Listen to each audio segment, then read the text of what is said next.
ತ್ರಿಗುಣಮುಲಗ ಕಾರಣಮುಗನುಂಡು ಸೃಷ್ಟಿ ಲಯಮುಲಗು ಕಾರಣಮೈ ಗುರು ಕವಲಯ ಪರಮಾತ್ಮಕ್ಕೆ ವಂದನಂ. ஓம் ஓம் ஓம் ஓம் ஓம். இன்றைய குரு பூஜைக்கு எல்லா ஆலய அன்பர்கள் அத்தனை பேரும் வந்திருக்கிறாங்க. அதாவது இப்போ ஐயா சொன்னார் இல்லைங்களா, சாமியோட பிறப்பு, அவரோட ஞானம் அடைஞ்சது எல்லாம். அதன் வழியாக இங்க ஆலயத்துக்கு சேவை செஞ்ச இஸ்லாமிய சேவகர்கள் நிறைய பேர் இருக்காங்க. அவங்க எல்லாரும் எதையுமே எதிர்பார்க்காம இந்த பூஜை நல்ல பிரம்மாண்டமா நடக்கணும். அதை பத்தி நம்ம எதுவுமே பண்ண வேணாம், நான் இருக்கேன் நீ இருக்க நம்ம இருக்கோம் அப்படின்னு சொன்ன அன்பர்கள் இந்த கூட்டத்துல நிறைய பேர் இருக்காங்க. அது மாத்திரம் இல்லை, ஐயா இருக்கும் போது, நம்ம ஸ்ரீ பரமஹம்ச ஓங்கார சுவாமிகள் இருக்கும் போது ஐயாவோட கூடவே தொண்டு புரிஞ்ச அவங்க பிள்ளைங்க வந்திருக்காங்க.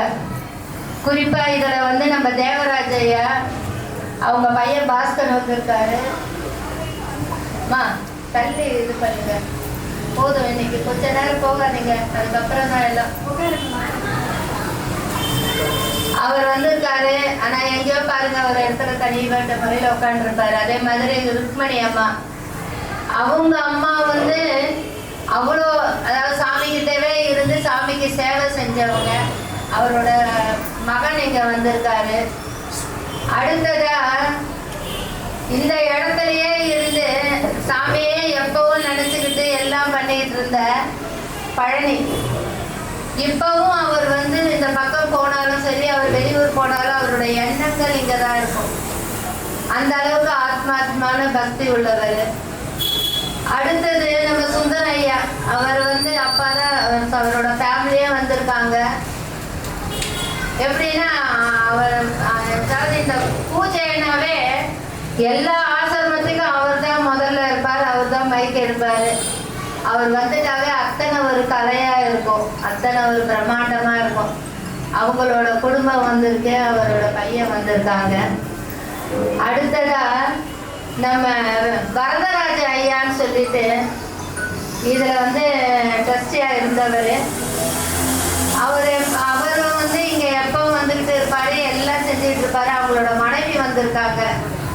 அதாவது நாம யாரெல்லாம் தூரத்துல இருந்து பார்த்துக்கிட்டே வரலையே அப்படின்ற ஒரு ஏக்கத்தோட இருந்த அத்தனை பேரையும் ஒன்று சேர்த்து நம்ம எது பண்ணிருக்கோம். இவங்க எல்லாரும் சாமி கிட்ட எல்லாம் இருந்து தீட்சை வாங்கினவங்களோட ஃபேமிலி தான் இப்ப சொல்லிட்டு இருக்கிற.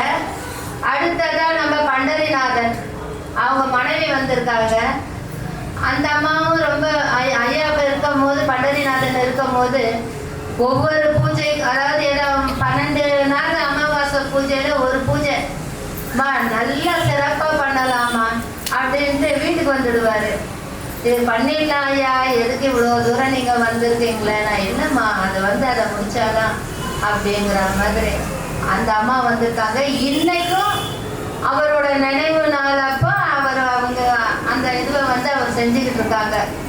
அதாவது இதெல்லாம் எதுக்கு நான் சொல்றேன்னா, ஐயாவோட தொடர்புல இருந்தாலும் சிலவங்க சரி போ, நம்ம அப்பா இருந்தாரு, நம்ம வீட்டுக்காரர் இருந்தாரு, சாரி விடு அப்படின்னு இல்லாம அவங்க ஃபேமிலிக்குள்ள ஐயாவோட அந்த உணர்வை அவ்வளோ இதுவா கெட்டியா பிடிச்சிட்டு இருக்கிறாங்க.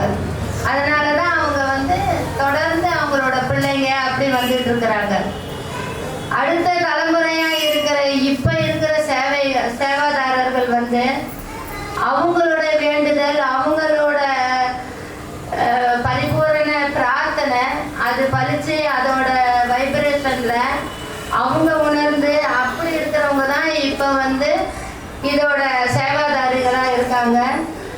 அவங்களும் எதை பத்தியும் இது பண்றது கிடையாது. அவங்களோட கடமை என்னவோ அதை மாத்திரம் செஞ்சு, பூஜை என்னவோ அதை மாத்திரம் பார்த்து, ஐயாவுக்கு என்ன பண்ணணுமோ உட்காந்து கொஞ்ச நேரம் 10 நிமிஷமோ 20 நிமிஷமோ தியான நிலையில இருந்து கேட்க வேண்டியதை கேட்டு வாங்கிக்கிட்டு போயிடுறாங்க. ஸோ இதுதான் இங்க ஓங்கார சாமி கிட்ட கிட்ட உள்ள ஒரு ஹைலைட்டு.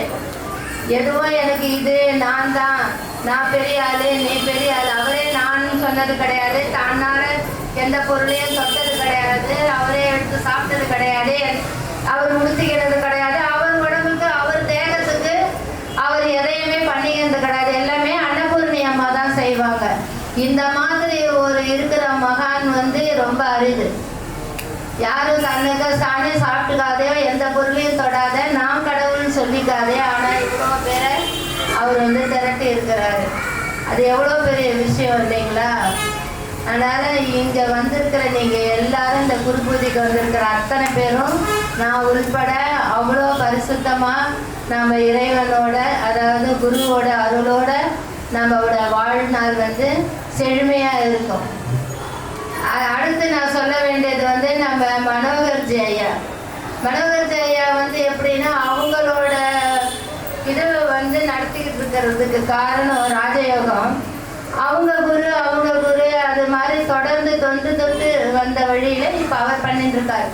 சிகேஎஸ் பண்ணிக்கிட்டு இருந்தாரு, அதுக்கப்புறம் மாணிக் பாபா பண்ணிட்டு இருந்தாரு, இப்போ அவர் பண்ணிட்டு இருக்காரு. அது அத்தனையுமே இந்த ஆலயத்தில் சாமி இருக்கும் போது சிகேஎஸ் ஐயா நடத்திக்கிட்டு இருந்தாரு. அதோட தொடர்புகள் இன்னைக்கும் இருந்துகிட்டு இருக்கு. இதுக்கு காரணம் ஐயாவோட அருள் தான் இல்லைங்களா? அதே மாதிரி வாழ்க வளமுடனும் சரி 20-25 வருஷமா அது நடந்துட்டு இருக்கு. அவங்க அப்பா நடத்திட்டு இருந்தாரு, இப்போ அவங்க பையன் நடத்திட்டு இருக்காங்க. நிறைய இங்க யோகா வகுப்புங்க இருக்கு. அது மாத்திரம் இல்லை, ஐயாவுக்கு வந்து வள்ளலார் அருட்பெரும் ஜோதிங்கிறது, ஜோதி தான் ஐயாவோட இதுவே. எப்பவும் ஐயா ஜோதியை பார்த்து எல்லாம் கேளுங்கன்னுவார். அதுதான் உண்மை. அந்த மாதிரி அந்த ஜோதியை வந்து நம்ம அவர் ஐயா வச்சிருந்ததுனால இங்க வந்து அருட்பா பாராயணம் ஒவ்வொரு பூசத்துக்கும் நடக்கும். அப்படி நடத்திக்கிட்டு இருக்கிறவங்க நம்ம வனஜா அம்மா, ஐயா வெங்கடாஜலம் ஐயா, அம்மா சாலாட்சி அம்மா, எல்லாரும் இவங்களோட குரூப்புன்னு ஒன்று இருக்குது. ஒவ்வொரு மாதம் வந்து ரொம்ப அற்புதமாக அதை நடத்திக்கிட்டு இருக்கிறாங்க. அது மட்டும் இல்லை, எப்பவும் சாமி வந்து ராம பக்தராக இருந்ததுனால ராம் ராம் ராம் ராம் சொன்னு, அந்த வெறும் ராமான்னாக்கா அது இதுவாகாது. ஓம் ராமான்னு சொன்னாதான் அது வந்து இது பிரபஞ்சத்தோட இதுவாகும். மூல மந்திரத்தை ஓம் சேர்த்துக்கணும் அப்படின்னு சொல்லிட்டு நம்ம சண்முகானந்த சுவாமிங்கிறவர் சொன்னதுனால ஐயா வந்து அதை ஓமை வந்து அந்த பிரணவமாக எடுத்துக்கிட்டாரு. அப்படி எடுத்துக்கிட்டு அவர் ஓம் இது பண்ணிக்கிட்டு இருந்ததுனால இந்த ராம் ராம் ராம அந்த ராமோட பக்தராக இருக்கிறதுனால இங்கே எப்பவும் ஐயாவோட குரு பூஜை அப்போ இங்கே ஸ்ரீராம் ஜெயராம் பஜன் நடக்கும். நேற்று ரொம்ப அற்புதமாக ஆனந்தமாக நடந்தது. 5 மணிலேருந்து 7 மணி வரலாம் அது ஐயாவோட தலைமையில் தான் நடத்தினாராங்க நம்ம வெங்கடாச்சலம் ஐயா. இந்த மாதிரி ஒவ்வொருத்தரும் ஒரு பங்களிச்சு ஒவ்வொருத்தரும் ஒரு இதில் இருந்து தான் நாம் வந்து இதை பண்ணிட்டு இருக்கோம். ஒரு கை தட்டினா ஓசை கிடையாது, எல்லாரும் சேர்ந்து செய்கிற கூட்டு பிரார்த்தனை அப்படிதான் இதுக்குள்ளார வந்து நாம் வந்து பண்ண முடியும். நான் அதை விட்டுட்டு எதையோ பேசி நம்ம எதுக்கோ நேரத்தெல்லாம் வீணடிக்க கூடாது. ஒருத்தர் நேற்று வந்தார், இவர் எப்படி உடம்புல இருக்கிற தேகத்தெல்லாம் பிரிச்சு போட்டுட்டு தனியாக உட்காந்தாருன்னு கேட்டார். எனக்கு என்ன சொல்றதுன்னே தெரியல. என்ன சாமி பிரிச்சு போட சொல்றேன்னு கேட்டேன் நான். இல்லை அப்படியே இல்லை எனக்கு தோணுச்சு நான் சொன்னேன்னாரு. நமக்கு 1000 தோணும். அவன் மனசுக்குள்ள இருக்கிற மதம் மாத்தனையும் ஐயா சொன்னாரு இல்லையே, அகம்பாவம், இது ஜாதி மதம், இந்த மாதிரி இருக்கிற நமக்குள்ள இருக்கிற 4 பேதத்தையும் தனித்தனியா பிரிச்சு போட்டுட்டு நீ ஞான நிலையில இரு. அதுதான் ஐயாவோட இது. நீங்க சொல்றது ஒண்ணு வித்தியாசமா இருக்குதுங்களா ஐயா? அப்படி நீங்க பிரிச்சு போட்டு பார்த்த குரு என்னோட சித்தருக்கு எதுவுமே இதுவரை நான் கேள்விப்படலை. நீங்க அப்படி கேள்விப்பட்டு இருந்தீங்கன்னாக்கா மகிழ்ச்சி தான் அப்படின்னு. நம்ம அதுக்கு மேல அவர் மேல பேச முடியாது இல்லையா? எதுக்கு சொல்ல வரணும், இந்த மாதிரி எதுக்கு இதுக்குள்ள நம்ம வந்திருக்கிறோம், குருவை பார்க்க வந்திருக்கிறோம். அவர்கிட்ட நம்மளோட கர்மாவை கேட்போம், நம்மளோட இதை கேட்டு அதை வந்து நம்ம நிவர்த்தி பண்ணிக்கணுங்கிறது முதல் இதுவே. அதை விட்டுட்டு அவர் எப்படி வந்தார், அவர் எப்படி சித்தியானார், அவர் தனித்தனியா உடம்பு விட்டாரா, இதெல்லாம் தேவையாக இது ஆராய்ச்சி பண்றதா நம்ம வேலை. ஆனா இது வந்து புரியறது கிடையாது. இது வந்து ஞானம் அடையிறதுக்கான வழி கிடையாது. இதுக்குள்ள போனோம்னா ஞானத்துக்கே போக முடியாது. எப்படி வள்ளலார் சொன்னார், அருட்பெருஞ்சோதி அருட்பெருஞ்சோதி ஜோதி தரிசனத்துல இருந்து நீங்க முக்தி நிலைக்கு போக உபவாசம் இருங்க, நல்லதே நினைங்க, அதுதான் அவன் சிவார்ப்பணம் பண்ணி சிவபாதத்தை அடைங்க அப்படின்னார். அது மாதிரிதான் ஐயா வந்து இங்க பக்தி தபம் தாரண்யம் தியானம் 5 படியில இருந்து ஜோதியை பாருங்க, ஜோதியில இருந்து ஓம்காரம், ஓம்காரத்துல இருந்து பிரணவம் உள்ள அந்த வெள்ளை கண்ணாடி பரபிரமம். இதுதான் நம்ம அங்கிருந்து வந்தோம், திருப்பி அங்கிருந்து போறதுக்கு தான் நம்ம இவ்வளவு பாடுபடணும். அதை விட்டுட்டு நாமளே நம்மளை வந்து இந்த கேள்வியெல்லாம் கேட்டு டைமை வேஸ்ட் பண்ண வேண்டாம். இதுதான் உண்மை. நீங்க எல்லாரும் வந்து கிட்ட இருந்து இதை நடத்திக்கிட்டு இருக்கீங்க, இதே மாதிரி எப்பவும் நடத்திக்கிட்டு இருங்க. ஒரே இது குறிக்கோள் என்னன்னா, சாமி கிட்ட வாங்க, உங்களோட இதுவை நீங்க கேளுங்க, கொஞ்ச நேரம் தியானம் பண்ணுங்க. பகல் நேரமா இருந்தா கொஞ்ச நேரம் தியானம் பண்ணிட்டு அன்னதானம் பண்ணுங்க. இரவு நேரமா இருந்ததுனாக்கா கொஞ்ச நேரம் உட்கார்ந்து இருந்துட்டு இது பண்ணுங்க.